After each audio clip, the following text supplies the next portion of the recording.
back to form for me since I've once again found myself taking longer walks in areas that aren't, allowing for doxing.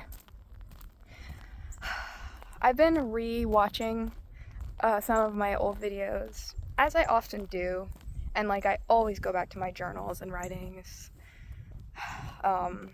Even though I was shit-talking the pagans at the time, which I now would not do, I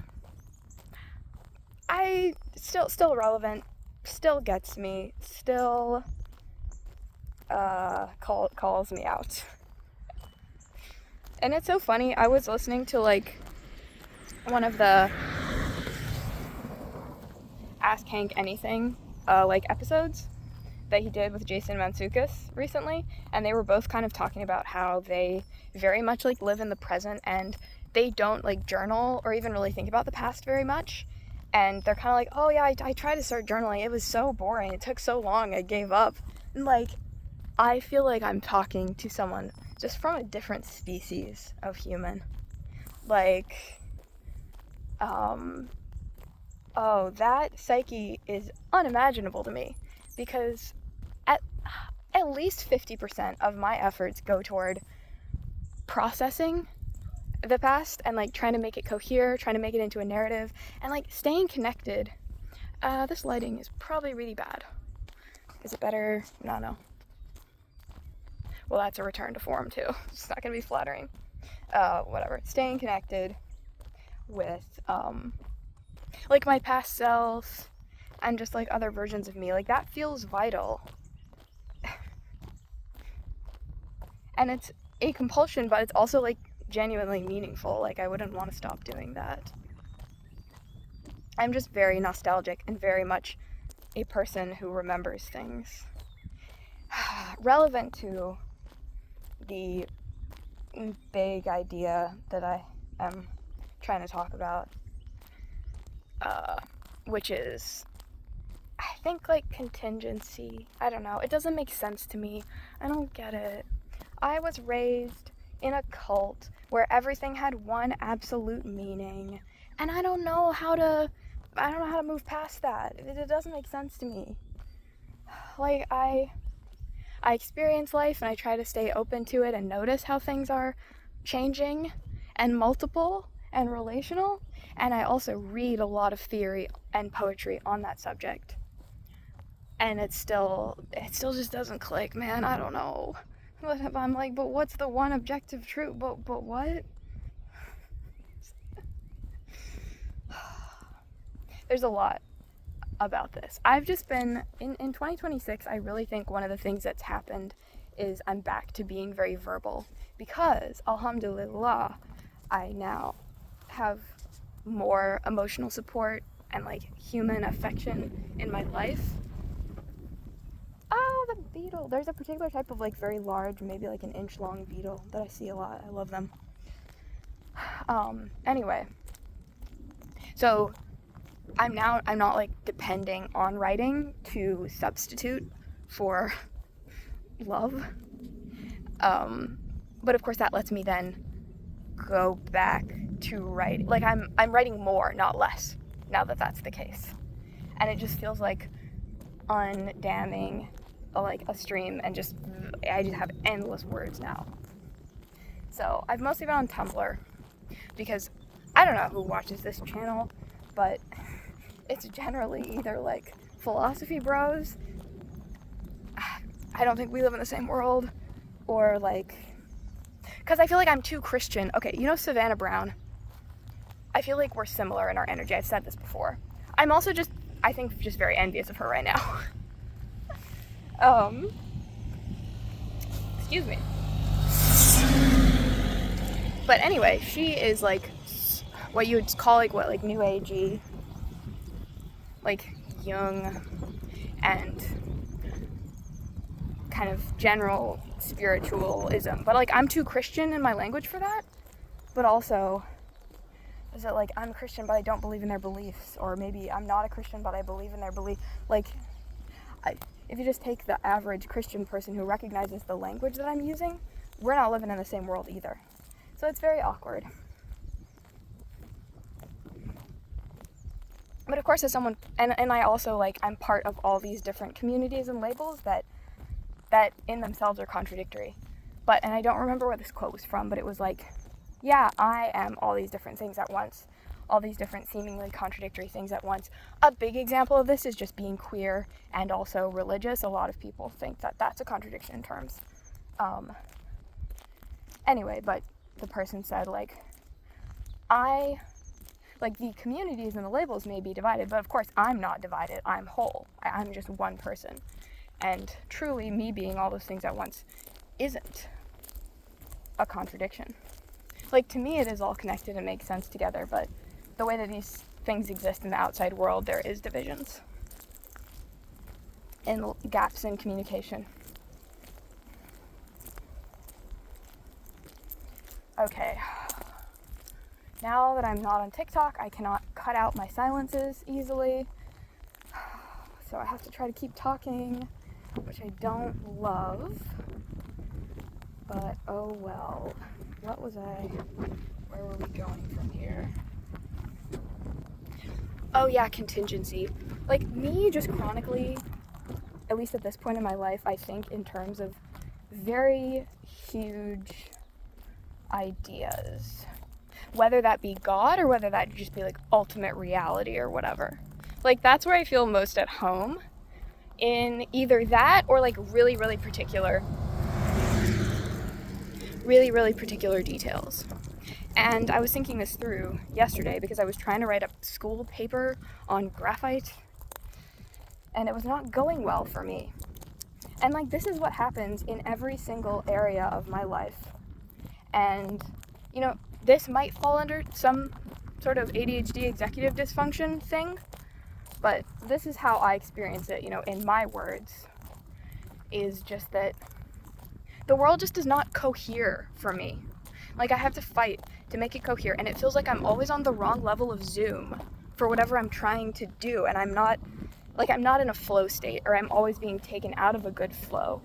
Because in everything, you know, there are multiple levels and layers of structure. So, for example, this graphite paper, I have both the particular sentence that I'm working on and the particular, like, data point that I'm trying to integrate into the paper.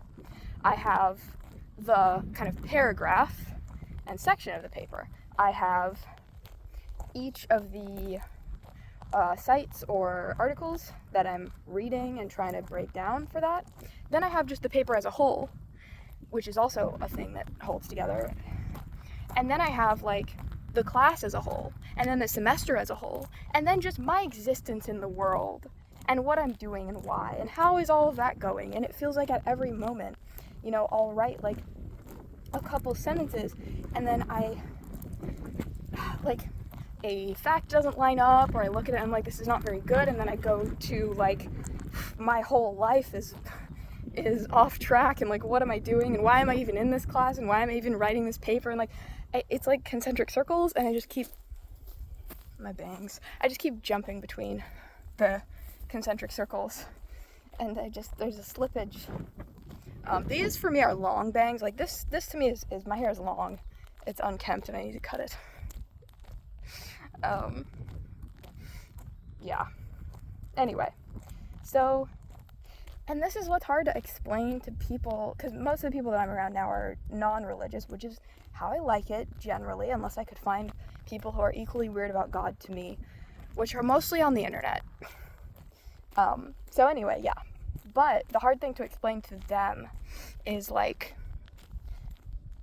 how my devoutness is integrated into all of my life. And I'm like, I really genuinely, like, the only way that I can write my school paper in peace is by reference to, you know, the indwelling spirit of God throughout everything, and how Pierre Teilhard de Chardin says that Christ being Alpha and Omega,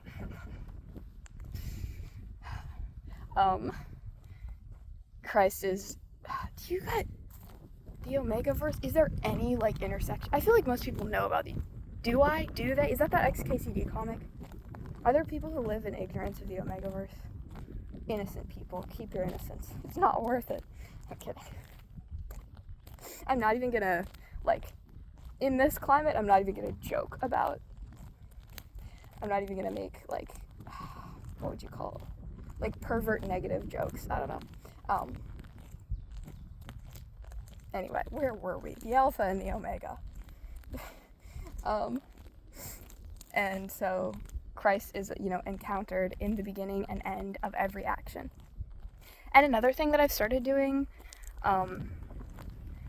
is I will use certain terms from Islam or Arabic. I don't know if these are specific to Islam. Like, I don't know if Arabic Christians would also say, because, of course, it's just the term for God.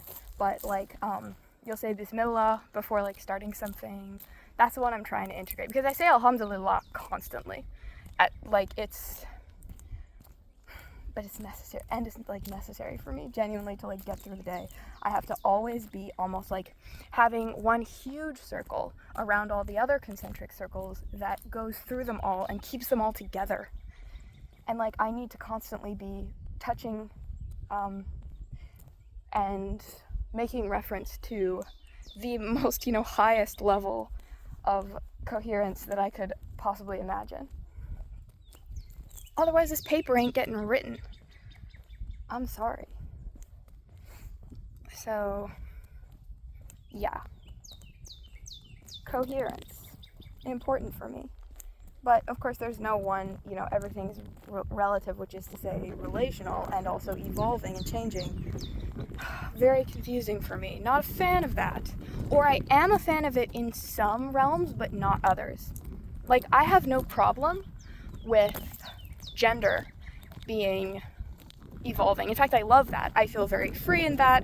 I feel like it isn't threatening to me that you can't pin down what the definition is of a woman or a man, but these things, they're not that they're not real, but that they're living and evolving and can't be pinned down. That's fine. That's chill. I love that. Similar with language. The fact that language is living and evolving, and different words are real and their connotations and denotations are real, but you can't, like, this is going to be inaudible because of the wind, isn't it? Oh well. You can't, like, once and for all pin down a word into, like, a dictionary definition. That's fine with me. I don't feel threatened by that. But when it comes to, like, that you can't, ever pin God down into one definition, or, like, the universe, or, like, that I will always keep evolving. Like, when it comes to bigger realities that are further outside of my control, it does feel threatening and scary. And it's not that structure is bad or that coherence is bad either. Like, you need both, right? You need, like, a balance. Especially for me, clearly, I very much have need of some sort of wide coherence to make my life make sense.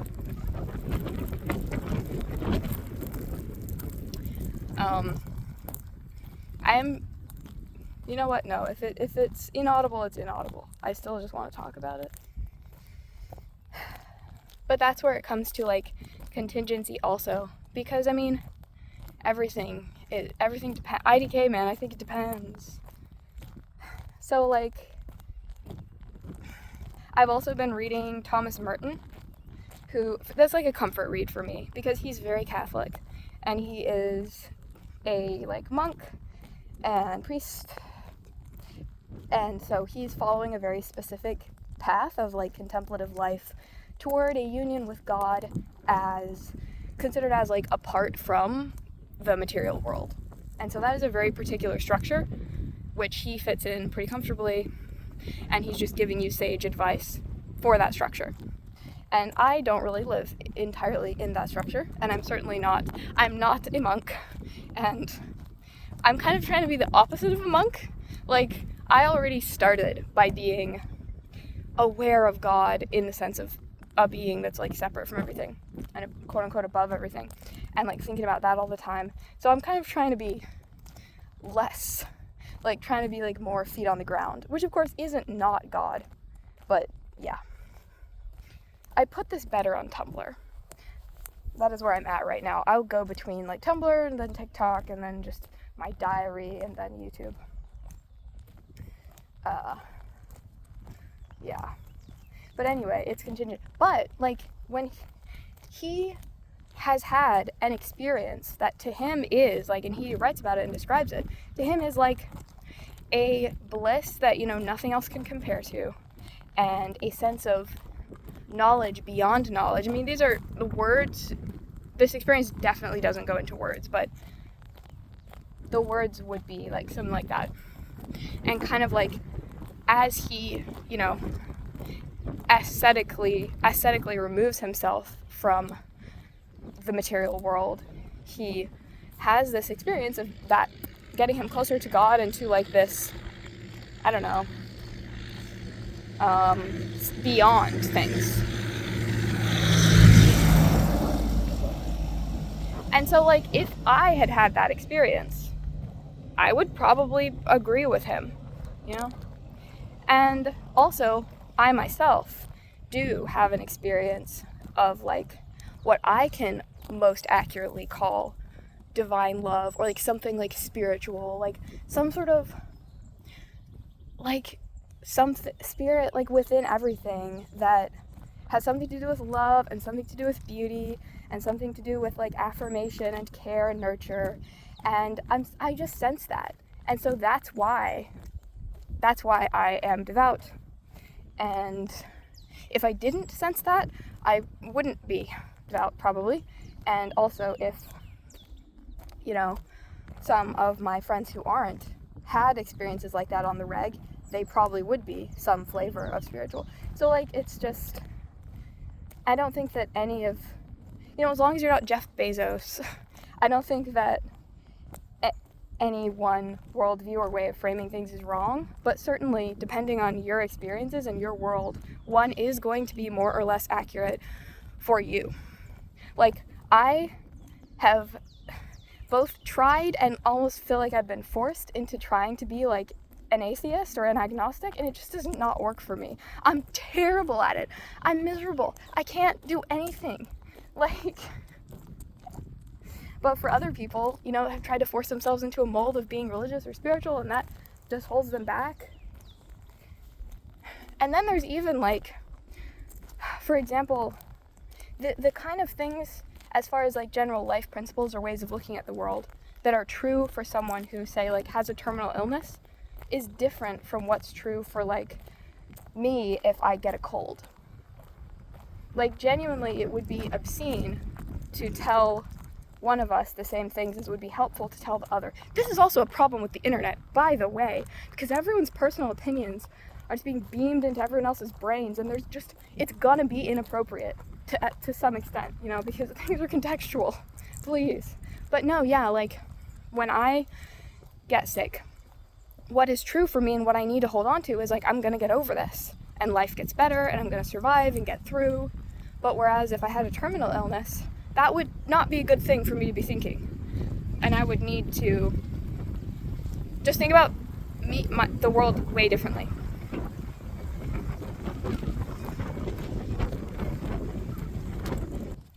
And also even like, oh, and obviously like the fact that I live in a state that, in a place that right now is at peacetime, whereas other people are living in a war, that's different. You can't say the same, it's fundamentally really not the same world, not the same kind of world. And like, you need a different, you almost need like different first principles, unless we're talking about something extremely broad, like, I don't know, love. Of course, it depends on how you define love. Like, some people, like, I know that the way that I use beauty is idiosyncratic, and for some people that would make no sense to them and not be good for them. But another thing or example of this is just like dreaming and lucid dreaming. Like, my way of dreaming is a source of significance in my life, and like I make reference to it when I'm thinking about stuff, because I will have dreams. I don't have like amazingly meaningful dreams, but they're often, I don't know, numinous in a way. Like, there's a certain intensity of emotions that's compelling to me and beautiful. And then also, when I lucid dream maybe like twice a month, and it is a specific state. I wrote an essay about this for my last semester. It's a specific state of, it's not like some people's lucid dreaming where they're in full control of everything, and nor is it like just normal dreaming where you're not lucid at all. What I particularly happen to experience is a weird, like, in-between state where it's almost like the world, dream world, is alive and responding to me, and I'm aware that I'm dreaming, and I'm aware that all this is just my brain. And so I have like an agenda within the dream, and I can try to make stuff happen. Like I can try to fly, or I can try to, there was a fish chasing me and I shot water at it, but I was trying to shoot fire at it. But what happened was I shot water. It's like doing magic in a fictional universe. It's like you have an idea in your head and you have to kind of intuitively just try and make it happen, and like really believe that it's going to happen, but be casual about it, because if you're thinking too hard about it, then it won't happen. Like, be very casual and almost kind of just like sneak it by, and maybe the thing that you want to happen will happen, but like the rest of the world very much has its own agency, and so it's not like free control. And especially last night, like I was even thinking about that in the dream. I was like trying to make certain things happen, or like make people do things, and they wouldn't do them. And I was like, God damn it, like this is my dream. I should be able to make stuff happen. And then I was thinking like, even in a dream, you know, where everything is just in my own head, there's no joy in me just trying to like force stuff to happen. What I want is a genuine other within the dream that's collaborating with me. And what I want is some sort of genuine reciprocity. And everything other than that just either doesn't work or just feels fake and awkward. And I was very upset over this in the dream, because it was in line with the stuff that I have been reading and thinking about in regards to like the omnipotence or lack thereof of God, and the need to accommodate a genuine other, or many genuine others, on all levels and in all ways, which of course also means that you're gonna have disappointment necessarily, and I hate that.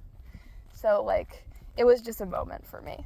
But again, that, you know, may or may not be a pretty true truth or whatever, but like, if I was the kind of person who could lucid dream and just do whatever the fuck I wanted, I would not be getting that insight from my lucid dreaming. It would be teaching me different insights.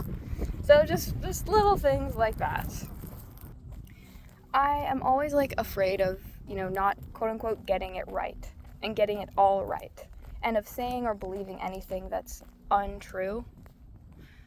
Even though, you know, theoretically I would say I don't think that there's one objective truth for everyone universally that control, you know, in practice I do feel that way. And so, coming back to the beginning, that is part of the reason why I will keep looking back at my old diaries where I'm shit-talking the pagans, or reading Thomas Merton, who is operating very much within a Christian Neoplatonism sort of sphere, which is something that I am reading deconstructions of, and that I don't think is quote-unquote correct, or at least correct for me. But there doesn't have to be this panic of, oh no, I'm reading something that's not entirely true. And there also doesn't have to be this, like, ego of, well, now I have the true system, so I'm just gonna ignore everything else that's outside of it. And I still do find that something within me still resonates with him, even with old cult materials that use just a lot of despicable language, mostly. Like, there was one of them that I listened to where the thrust of the sermon was, maybe the idea isn't just to get over all your anxiety and fear and be perfect and be strong and be able to do everything perfect. Maybe what God wants from you is to be in a state of fear and perceived weakness. And I'm like, damn, call me out like that. Like, yeah, even me with my much more sophisticated and much more better, I would say, verbiage for stuff now, that still hits. So yeah, I guess, you know, everything is contingent and like different, but also everything is connected. I'm going to end with 2 quotes from a book by Trinh Minh Ha, who is a Vietnamese feminist, post-colonialist filmmaker and writer. I have been loving her early work. Amazing. Anyway, these are the 2 quotes that I turn about and rotate in my mind. No, wait. Was one of them from Face of the Deep by Catherine Keller? Okay. One of these is from Trinh Minh Ha, one of these is from Catherine Keller. And it goes, there's the idea of all things are one, or God is in all things. And other ways that you could put that are God through all things is in all things, or God as all things is in all things, or all things through all things are in all things. And then the other is not to be known. The opacity of the other is not a screen over a secret, but is rather a kind of evidence in which the game of appearances versus reality is done away with.